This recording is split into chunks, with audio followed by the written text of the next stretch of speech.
45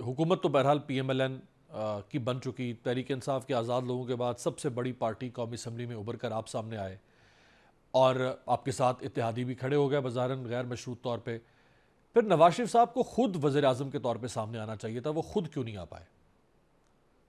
جی، کارکنوں کا تو یہی مطالبہ تھا، میرے جیسے جو ان کے بہت دیر سے اب پرانے کارکن ہیں، لیکن انہوں نے ایک اپنی سوچ کے مطابق ایک فیصلہ کیا ہے، ہم اس کا احترام کرتے ہیں اور ہمیں اس پر ضرور کچھ تسلی ہے کہ ان کا جو تجربہ ہے 5 سال وزارت اعلیٰ کا اور تقریباً 9 سال وزارت عظمیٰ کا، وہ شہباز شریف کی اور محترمہ مریم نواز کے لیے ہمیشہ اویلیبل ہوگا، اور بہت سارے مشکلات ہیں ان کے سامنے، وزرائے اعظم کے سامنے بھی اور وزیر اعلیٰ کے سامنے بھی، تو ان سے وہ میاں نواز شریف کے تجربے سے مستفید ہو سکیں۔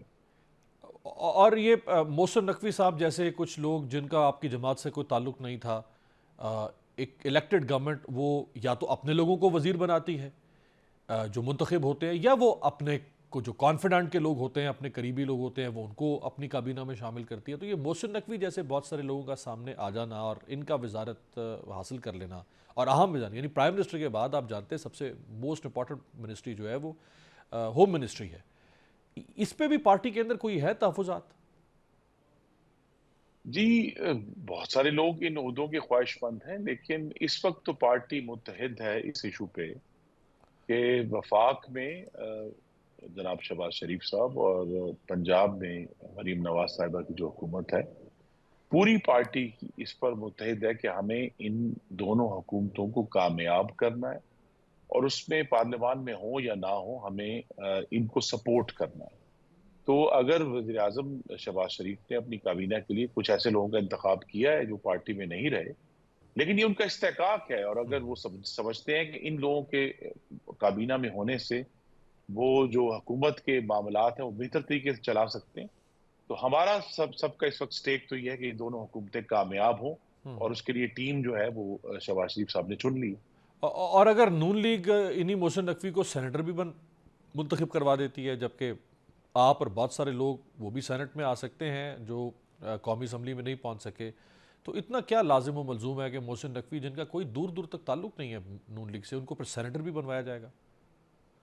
جی، یہ تو اس کا بہتر جواب تو قیادت یا ان کے ترجمان دے سکتے ہیں کہ انہوں نے یہ جو بھی سینٹ کے فیصلے کیے ہیں اس کی بنیاد کیا ہے، لیکن میں پھر دہراؤں گا کہ اس وقت پارلیمان میں ہونے یا نہ ہونے سے بہت اہم ہم جیسے کارکنوں کے لیے یہ ہے کہ دونوں حکومتیں جن کی کامیابی پر مسلم لیگ نون کے مستقبل کا انحصار ہے، یہ کامیاب ہوں، اور کوئی بھی لوگ شہباز شریف صاحب سمجھتے ہیں، مثلا مریم نواز صاحبہ نے ایک بڑی نوجوان کابینہ کا انتخاب کیا ہے پنجاب میں، تو اصل سٹیک تو یہ ہے کہ کامیاب ہوں اور پاکستان کی عوام کو ڈلیور کریں، پاکستان کی عوام کے دکھوں پر مرہم لگائیں اور ان پر پٹی رکھیں، اور لوگوں کو یہ سمجھائیں کہ اگرچہ آج مشکل ہے لیکن آنے والے مہینے میں یا اگلے سال کے آغاز تک حالات بہتر ہوں گے، تو اگر حالات بہتر ہوتے ہیں تو یہ سارے ڈیسیجنز جو ہیں یہ جسٹیفائی ہو جائیں گے۔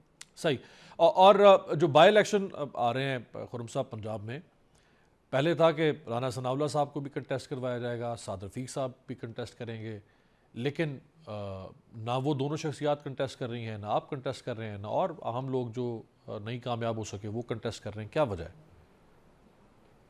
جی، یہ بھی قیادت کا فیصلہ ہے، ایک بہت ہی چیلنجنگ اور مشکل وقت میں انہوں نے یہ تمام فیصلے کرنے ہیں، اور انہوں نے کیے ہیں اور وہ کر رہے ہیں، تو یہ ان کا فیصلہ ہے کہ یہ ہم جیسے لوگ جن کا ایک 15 سال کا پارلیمان میں تجربہ ہے اور اہم جو وزارتیں ہیں پاکستان کی ریاست کی ان کے چلانے کا تجربہ ہے، اگر وہ سمجھتے ہیں کہ اس وقت دوسرے لوگ بہتر پرفارم کر سکتے ہیں تو ان کو آگے لایا جا رہا ہے۔ رائٹ۔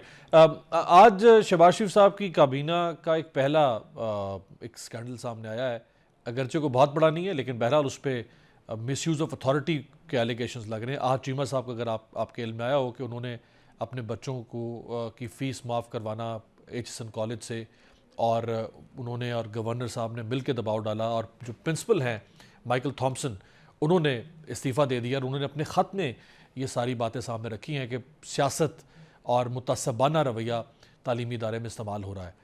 یہ آپ کو لگتا ہے کہ یہ حکومت کے ابتدائی دنوں میں یہ اس قسم کے اسکینڈلز آنا یہ ڈیمیجنگ ہوگا؟ جی میرے پاس بھی وہی معلومات ہیں جو میڈیا میں سب پبلش کی ہیں، آپ کے چینل نے بھی چلائی ہیں۔ میری یہ توقع ہے کہ کیونکہ یہ بھی واضح ہونا چاہیے کہ جو خط لکھا گیا وہ ان کی اہلیہ نے لکھا تھا، ہوں تو میری یہ توقع ہے کہ چیمہ صاحب اور ان کی اہلیہ آ کر وضاحت سے قوم کو بتائیں گے کہ یہ کیا معاملہ ہے۔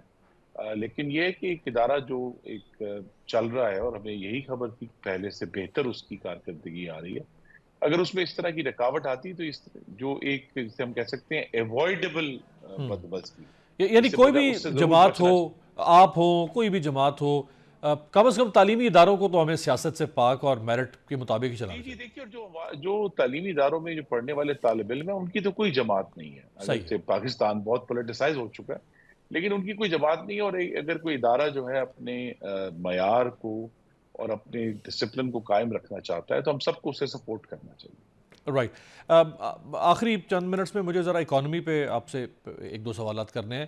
بجلی اور گیس کی قیمتیں پھر بڑھائی جا رہی ہیں تیسری دفعہ ایک سال کے اندر، تقریباً 150% تک گیس مہنگی ہو سکتی ہے، اور اس سے پہلے تقریباً ایک سال میں 600% تک اضافہ ہو چکا ہے۔ پھر آئی ایم ایف کے پاس اگر چلے جائیں گے ایک اور 7-8 ارب ڈالر کے پلان لینے کے لیے، اس سے مزید مہنگائی میں اضافہ ہو سکے گا۔ لوگوں کو حکومت کنونس کر پائے گی کہ یہ جو فیصلے ہو رہے ہیں یہ بہت ناگزیر ہیں اور اس کے بغیر ہم نہیں چل سکتے اور یہ آپ کے فائدے میں ہوں گے؟ جی تو اسی لیے وزیر اعظم شہباز شریف اور کچھ حد تک وزیر اعلیٰ مریم نواز صاحبہ کے سامنے جو چیلنج ہے آج کے دور میں 50% حاکمیت کا چیلنج ہے اور 50% ابلاغ کا چیلنج ہے، کمیونیکیشن کا صحیح۔ چیلنج ہے۔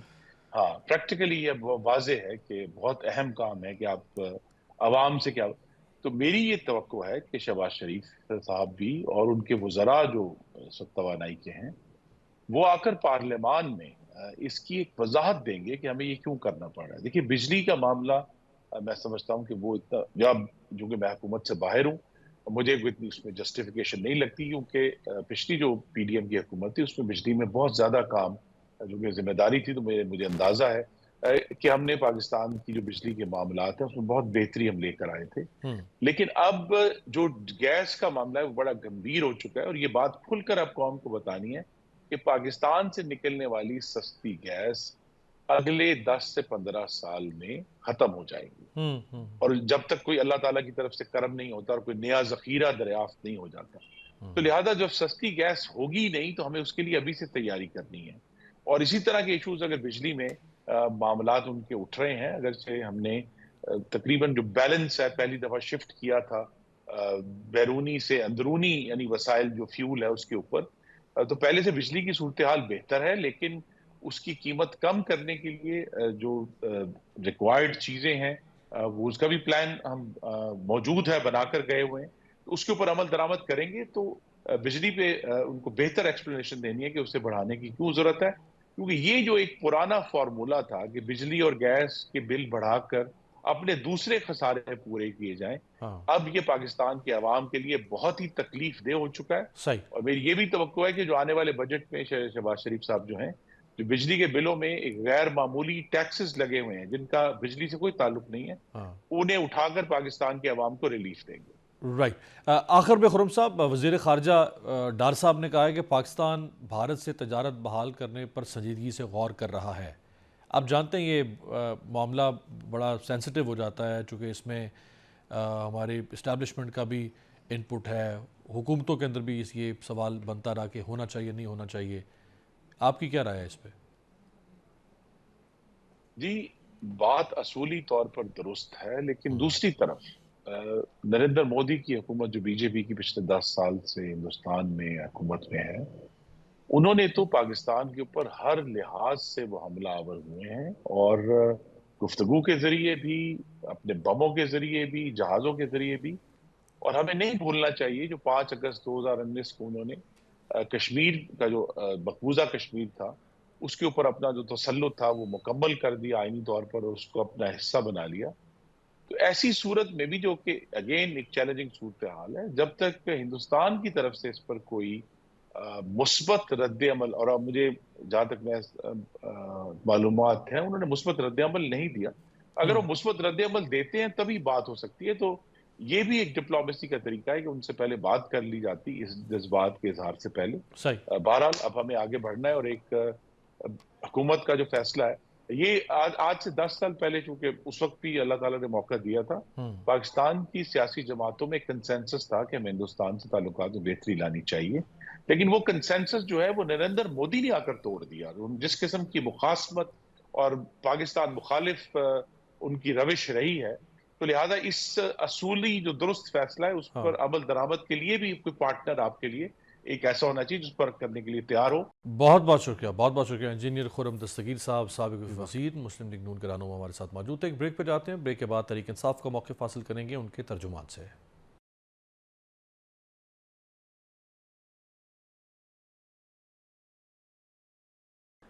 بریک کے بعد خوش آمدید. پاکستان تحریک انصاف کے سینئر نائب صدر شیر افضل مروت نے اپنے ایک بیان میں کہا ہے کہ میں ذمہ داری سے بیان دیتا ہوں کہ تحریک انصاف پنجاب میں ایک فارورڈ بلاک بن چکا ہے اور لوگوں کو ڈرایا جا رہا ہے کہ دوبارہ گنتی میں انہیں ہرا دیا جائے گا.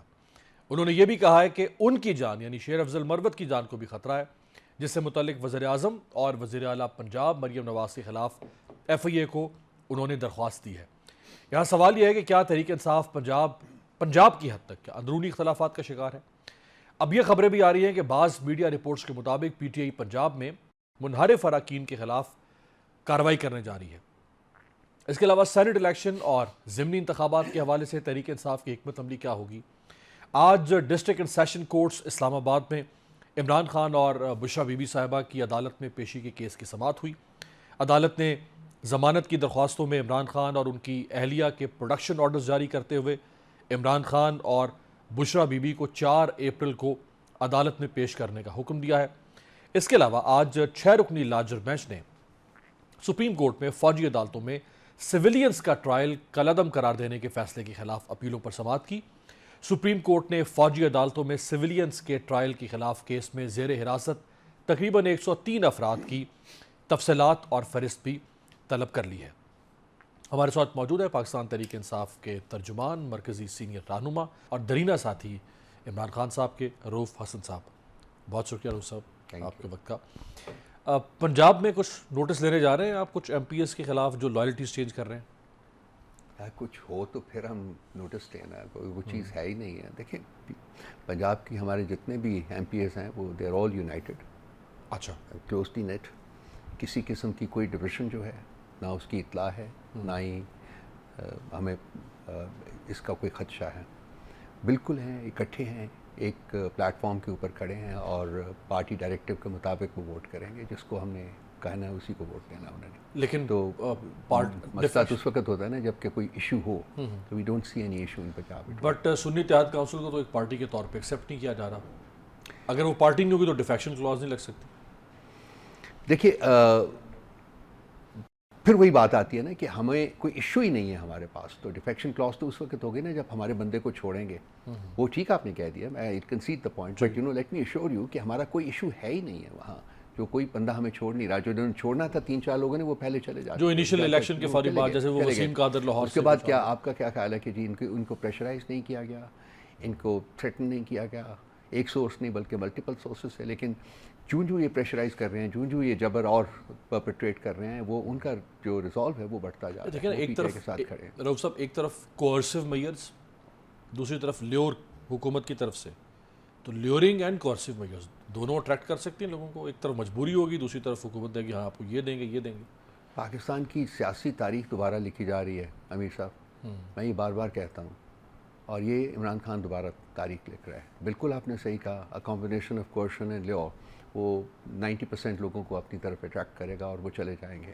لیکن ہمارے جتنے بھی آپ دیکھیے لوگ گئے ہیں، آپ ان کا پورا آپ 2 سال کا عرصہ، خاص کر 9 مئی کے بعد کا جو پیریڈ ہے اس میں دیکھیے، وہ لیور کے پیچھے نہیں گئے ہیں. ان کو پکڑا گیا ہے، ان کو مسٹریٹ کیا گیا ہے، ان کے اوپر ان ہیومن برتاؤ رکھا گیا ہے، اور اس کے بعد وہ نکلے ہیں. آفٹر آل انسان کی کیپیسٹی ہوتی ہے نا ایک کہ اتنا لے سکتے ہیں. لوگ اسٹیل کے تو نہیں بنے ہوئے، کوئی نہیں پتھر کا بنا ہوتا. سو کوئی لیور کے پیچھے شاید ہی آپ کو کوئی مثال ملے گی جو کہ لیور کے پیچھے گیا ہے. وہ 27 لوگ جو تھے چلے گئے تھے، جو گئے تھے لیور کے پیچھے، اور پھر ان کے ساتھ جو ہوا الیکشن، اور انہوں نے پولیٹیکل ڈیتھ، ان کی پولیٹیکل ڈیمائس ان 27 کے 27 کی ہو چکی ہوئی ہے. ان میں سے کوئی بندہ کھڑا نہیں ہو سکتا. تو جو اب کھڑا ہوا وہ بھی فارغ ہوا. اور یہ لوگ جو ہیں besides other factors and that کہ ٹوٹل کمٹمنٹ ان لوگوں کی پی ٹی آئی کے ساتھ، ان کو یہ بھی پتہ ہے کہ ان کے پریڈیسیسرز کچھ لوگ جو گئے تھے لیور کے پیچھے، ان کے ساتھ کیا ہوا ہے، لوگوں نے کیا کیا ہے ان کے ساتھ، ان کی سیاسی کورنگ ہوتی ہے سب کی. دو راستے ہیں اس وقت آپ کے پاس. ایک تو یہ کہ چونکہ عمران خان خود فاسٹ بالر ہے، اگریسو پالیٹیشین ہے، اگریسو نیریٹو ہے ان کا، ہیڈ آن ہیڈ لیتے ہیں اپنے مخالف کو، پارٹی اسی راستے پر چلے جب تک چل سکتی ہے. اور دوسرا یہ آپشن ہے کہ آپ ون ون سچویشن کے ساتھ اس حکومت کو ٹائم پورا کرنے دیں. کیا آپشن اس وقت انڈر کنسیڈریشن ہے؟ یہ ون ون سچویشن تو نہیں ہے. میں آپ کے ساتھ ڈس ایگری کروں گا کہ اگر ہم اس حکومت کو اپنا 5 سال کا عرصہ کمپلیٹ کرنے دیں تو وہ آپ کو نہ چھیڑیں، آپ ان کو نہ چھیڑیں. اگر یہ لیجیٹیمیٹ طریقے سے آئے ہوتے، ان کے پاس فارم 45 ہوتے، تو ہم ان کے اوپر کہتے کہ ٹھیک ہے جی یہ لیجیٹیمیٹ حکومت ہے، مینڈیٹڈ حکومت ہے، ہم ان کے ساتھ کھڑے ہیں. یہ ایک لیگل انکانسٹیٹیوشنل حکومت ہے جس کو کہ امپوز کیا گیا. کانفرنٹیشن کا راستہ ہم نے اڈاپٹ نہیں کیا. ہم نے following a 3-pronged strategy, very simple سی، ویری ریشنل، ویری پریگمیٹک. ہمارے پاس 3 آپشنس ہیں اور ہم تینوں آپشنس جو ہیں وہ ایکسرسائز کر رہے ہیں. ہمارے پاس ایک آپشن ہے پارلیمنٹ کے اندر. ہم پارلیمنٹ کے اندر بیٹھے ہوئے ہیں، ہم وہاں اپنا رول جو ہے وہ پلے کریں گے. وہ آپ کی یہاں نیشنل اسمبلی ہو یا وہ پنچل اسمبلیز ہو، ہم اس میں جا کے اپنا رول کلیتاً پورا کریں گے، رابسٹلی پورا کریں گے. دوسرا آپشن ہمارے پاس لیگل فرنٹ ہے. ہماری چونکہ کمپلینٹس ہے تو ہم وہ جو بھی آپشن ہمارے پاس وہاں موجود ہیں، وہ ای سی پی کا ہو یا ٹرائبیونلز کا ہو یا کورٹس کا ہو، ہم وہاں جا رہے ہیں، اپنا کیس وہاں لے کے جا رہے ہیں. تیسرا آپشن ہمارے پاس ہے ہماری سیاسی جدوجہد، پرامن سیاسی جدوجہد، اور وہ اس کا دار و مدار جو ہے وہ پہلے اور دوسرے کے ساتھ ڈائریکٹلی لنکڈ ہے. اگر تو پارلیمنٹ کے اندر رہ کے ہماری بات سن لی جاتی ہے اور اگر لیگل فرنٹ کے اوپر ہمیں انصاف مل جاتا ہے تو تیسرا آپشن جو ہے وہ اس کو ایکسرسائز نہیں کیا جائے گا. ابھی بھی ایکسرسائز وہ ہو رہا ہے. ہم نے کالس دیے ہیں، خان صاحب نے کالس دیے ہیں، لوگ نکلے ہیں، لیکن ابھی ہم اس کو کلیتاً ایکسرسائز نہیں کر رہے. لیکن اگر ہمیں پارلیمنٹ کے اندر ہماری سنوائی نہیں ہوتی اور لیگل فرنٹ کے اوپر بھی ہمیں جیسا کہ پچھلے 2 سال میں ہوا انصاف نہیں ملا، تو پھر یہ جو تیسرا آپشن ہے یہ زیادہ رابسٹلی ہم اس کو فالو کریں گے. 30 مارچ کو جلسہ کر رہے ہیں آپ اسلام آباد؟ 30 مارچ کو ہم جلسہ نہیں کریں گے جی. پہلے تو تھا core committee has decided not to hold it on the 30th of March. وہ اب اس کو تھوڑا سا آگے آن سم ادر ڈیٹ اور کینسل؟ تھوڑا سا کچھ دن آگے کریں گے اس کو. اچھا 21 اپریل کا کراچی کا کنفرمڈ ہے، وہ آج کور کمیٹی نے کنفرم کر دیا. وہ کنفرم ہے. کیا 4-5 روز پہلے خبر آئی، اب آپ اس کو کنفرم کر سکتے ہیں یا اس کی تردید کر سکتے ہیں کہ عمران خان صاحب شاید جیل میں ان کی جن لوگوں سے حالیہ دنوں میں ملاقات ہوئی وہ اس بات پہ مطمئن نہیں ہے کہ پارٹی کو جس طرح وار فوٹنگ پہ اور فرنٹ فٹ پہ آ کے اگریسولی نیریٹو کو الیکشن ریگنگ کے حوالے سے اور کورٹس میں جا کے کرنا چاہیے پروسیڈ، وہ نہیں کر رہی ہے. دیکھیے پارٹی ان کے ڈائریکٹیوز کے مطابق عمل کرتی ہے، انہی کے فیصلے ہوتے ہیں اور جو وہ کہتے ہیں. لیکن خان صاحب کی جو کیپیسٹی ہے، جو ان کی پولیٹیکل ایکیومن ہے اور جو باقی چیزیں ہیں، لازمی بات ہے وہ تو ہم مس کر رہے ہیں نا، پارٹی مس کر رہی ہے. وہ کوئی اور خان صاحب تو بن نہیں سکتا، ریپلیس نہیں کر سکتا، ریپلیسمنٹ نہیں ہے. تو اگر کوئی اس قسم کی فیلنگ ان کو ہوئی ہوگی تو کم از کم میری ذات تک نہیں پہنچی ہے. مجھے کسی یعنی ذرا ٹھنڈے نہ چلیں، تھوڑا آگے آ کے وہ وقت آ رہا ہے، بہت تیزی سے آ رہا ہے. میں نے عرض کیا نا کہ تیسرا آپشن ہمارے پاس پڑا ہوا ہے، وہ تیسرے آپشن کی بات ہے. تو اب یہ ہم نا امید تو پہلے بھی تھے، اب نا امید تر ہو گئے ہیں پہلے اور دوسرے سے. لیکن ہم چاہتے ہیں کہ ہم پروسیس کمپلیٹ کریں. ہم کوئی کسی کو موقع نہیں دینا چاہتے کہ جی آپ کے پاس آپشنس تھے، آپ نے وہاں کیوں ایکسرسائز نہیں کیا. وہ ہم کریں گے. اس کے بعد تیسرا آپشن تو سیاسی جدوجہد کا ہے. اور اس ملک کے عوام میں آپ کو بتا دوں تیار بیٹھے ہوئے ہیں، بالکل تیار بیٹھے ہوئے ہیں. صرف کال کی ضرورت ہے. اور ہم نے اپنے آپ کو ریسٹرین کیا ہوا، ہم کال نہیں دے رہے بیکاز وی وانٹ کہ معاملات جو ہیں وہ ایک بہت زیادہ سیاسی طریقے سے حل ہو جائیں. Political achievements are always conditional with political mistakes. یہ نہیں ہو سکتا کہ آپ صرف ہواؤں میں اڑتے رہیں اور آپ کے پر نہ جلیں لو سے. کچھ سیاسی غلطیاں بھی تو ساتھ ساتھ ہوتی چلی جائیں گی. جیسے ایک اسٹیٹمنٹ دے دی علی امین گنڈا پور نے، اس کو جسٹیفائی کرنا یا ڈیفینڈ کرنا شاید آسان نہ ہو. مروت صاحب کوئی نہ کوئی شدھ نہیں چھوڑ دیتے ہیں. یہ چیزیں کیسے کنٹرول کریں گے؟ دیکھیے جو پچھلے تقریباً 2 سال سے اور خاص کر 9 اپریل کے بعد سے ایک پولیٹیکل پارٹی جس کا نام ہے پاکستان تحریک انصاف، اس کے ساتھ ہی ہے. پاکستان کی 76 سالہ تاریخ میں اس کی کوئی پیرلل نہیں ملتا. جتنا جبر، جتنی ظلم اور فسطائیت کا ہمارے اوپر اس کی بارش ہوئی ہے. میں تو خود حیران ہوں پی ٹی آئی کا ایک ویری ڈیووٹیڈ ممبر اور سید اراز سے ہونے کے باوجود میں کہتا ہوں ہم سروائیو کیسے کر گئے. ہمارے لیے سب سے بڑا چیلنج جو ہو گیا تھا 9 مئی کے بعد وہ سروائیول تھا.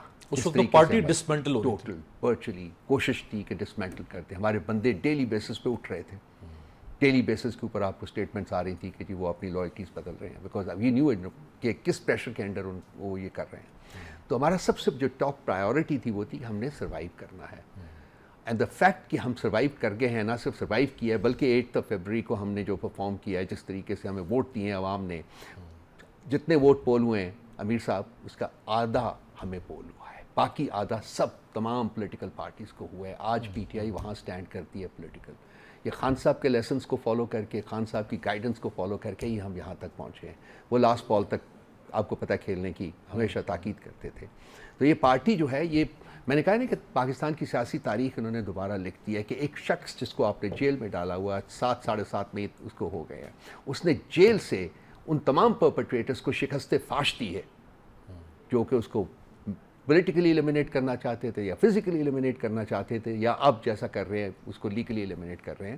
وہ شخص جو ہے وہ ہار ماننے والا نہیں ہے اور وہ اصولی آدمی ہے, اصول اس کے جو ہے وہ مقدم ہے, ان پہ کھڑا ہے.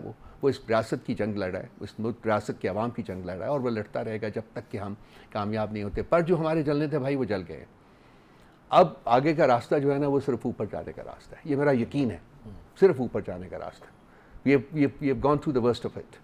جسے کہتے ہیں every fall has a rise and every rise has a fall. تو وہ فال سے پہلے آپ کا رائز تھا, پھر وہ فال, اور اب آپ کہہ رہے ہیں فال سے پھر rise. Now there's only one way and that is going up.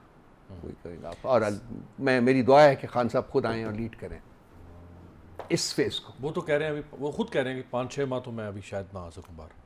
بس دیکھتے ہیں کہاں جاتا ہے, کس طرف جاتا ہے. ہائی کورٹ میں آپ ایک کیس چل رہا ہے, اس سے ہوپ فل ہے, سائفر کیس. دیکھیں کورٹس سائفر کیس کی تو کوئی بیسس ہے ہی نہیں ہے, کوئی بیسس ہی نہیں ہے. دیکھیں اس نے جا کے ڈونلڈ لو کی جو اسٹیٹمنٹ ہے اس کو دیکھیے آپ, اس نے کیا کہا ہے. the man could not talk. اس سے کتنا فائدہ ہوا ہے کانگریشنل ہیئرنگ سے آپ کو؟ کانگریشنل ہیئرنگ سے ایک فائدہ تو یہ ہوا ہے, سب سے امپورٹنٹ بات یہ ہے کہ آپ نے اس کی حقیقت کو, سائفر کی حقیقت اسٹیبلش ہو گئی کہ وہ تھی, یس تھی, وہ سب کچھ تھا. خان جھوٹ نہیں بولتا تھا, خان نے سچ بولا تھا کہ یہ سائفر ہے. اس کے کانٹینٹس جو ہیں وہ انٹرسیپٹ نے آپ کو پتہ ہے ایکسپوز کر دیے ہوئے ہیں. ہماری نیشنل سیکورٹی کمیٹی وہ نیشنل سیکورٹی کمیٹی کی میٹنگز پہ 2 میٹنگ میں سکسیڈنگ کنزیکٹیو میٹنگز میں اس کے پڑے ہوئے منٹس ہیں. تو اس کے باوجود آپ نیریٹو دیتے رہے یہاں, مطلب ہماری حکومتیں جو ہیں کہ جی وہ تو ہے ہی نہیں ہے, یا خان صاحب نے خود کنکاکٹ کیا ہے یا بنایا, فیبریکیٹ کیا ہے, اور اس کے بعد اس کے خلاف ان کے خلاف مقدمہ بنا. سائفر انہوں نے فیبریکیٹ نہیں کیا, یا وہ کوئی کنکاکٹڈ سائفر نہیں ہے.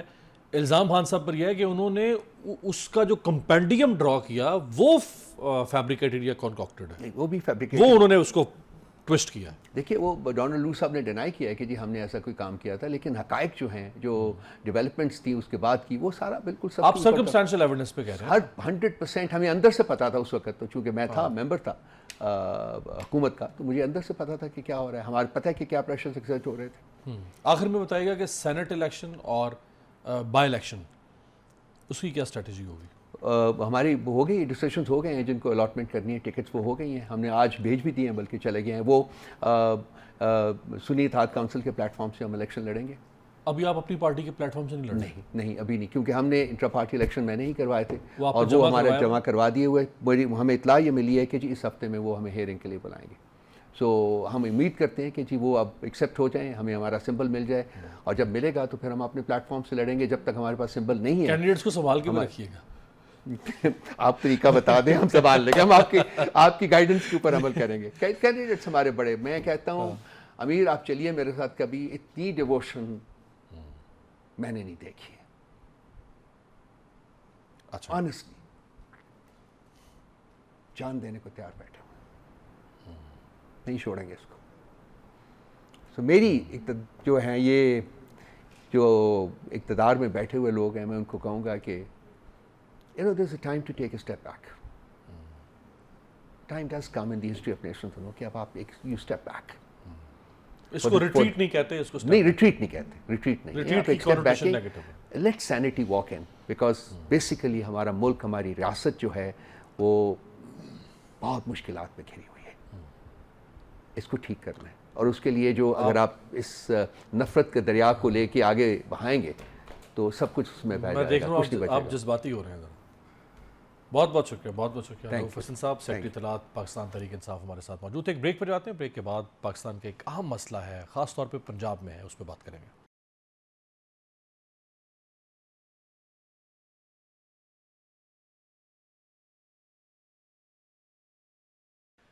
بریک کے بعد خوش آمدید۔ گزشتہ روز فیصل آباد میں پتنگ کی ڈور نے 22 سالہ آصف کی زندگی کی ڈور کاٹ دی۔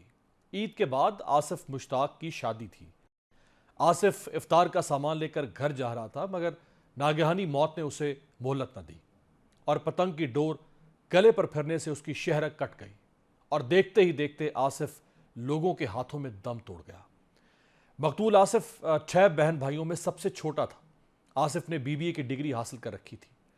دوسری طرف وزیر اعلیٰ پنجاب مریم نواز نے نوجوان کی ہلاکت کا نوٹس لیتے ہوئے پابندی کے باوجود پتنگ بازی کے واقعات پر شدید برہمی کا اظہار کرتے ہوئے پنجاب بھر میں خونی کھیل کے سدباب کے لیے مہم شروع کرنے کا حکم دے دیا ہے۔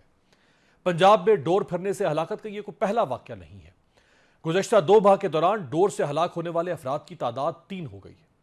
پتنگ بازی نہ صرف پاکستان بلکہ بھارت میں بھی محض تفریح کے بجائے ایک خونی کھیل بن چکا ہے۔ جنوری 2023 میں بھارت میں پتنگ بازی کے سالانہ میلے کے دوران پتنگ کی ڈور گلے پر پھرنے سے 3 بچوں سمیت 6 افراد ہلاک ہوئے تھے۔ پنجاب میں پتنگ بازی سے ہلاکتوں کا معاملہ سنگین صورت اختیار کر چکا ہے۔ اس معاملے پر سیاسی رائے تقسیم کا شکار نہیں ہونی چاہیے تھی۔ ڈور بنانے والے کارخانے ایک مافیا بن چکے ہیں۔ پتنگ بازی کے لیے ہلاکت خیز دھاتی ڈور استعمال کی جا رہی ہے۔ ڈور کی تیاری میں کانچ کا استعمال کیا جاتا ہے جو کہ کافی خطرناک ہے۔ پتنگ کی ڈور سے ہلاکتوں کی شرح پنجاب میں سب سے زیادہ ہے۔ کیا وجہ ہے کہ پتنگ بازوں کے ساتھ دھاتی ڈور اور پتنگیں بنانے والوں کے خلاف کریک ڈاؤن نہیں کیا جاتا؟ پتنگ باز ایک دوسرے کو نیچا دکھانے اور مخالف کی پتنگ کاٹنے کے لیے ایسی موٹی دھاتی ڈور کا استعمال کرتے ہیں جسے مختلف کیمیکلز ملا کر تیار کیا جاتا ہے۔ نتیجتاً وہ ڈور آسانی سے ٹوٹتی نہیں اور یہی ڈور کسی راہگیر یا موٹر سائیکل اور کھلی گاڑیوں میں سوار لوگوں کا گلا کاٹنے کا بھی باعث بنتی ہے۔ یہ موٹی اور کیمیکل زدہ ڈور کسی چھری کی دھار کی طرح تیز ہوتی ہے۔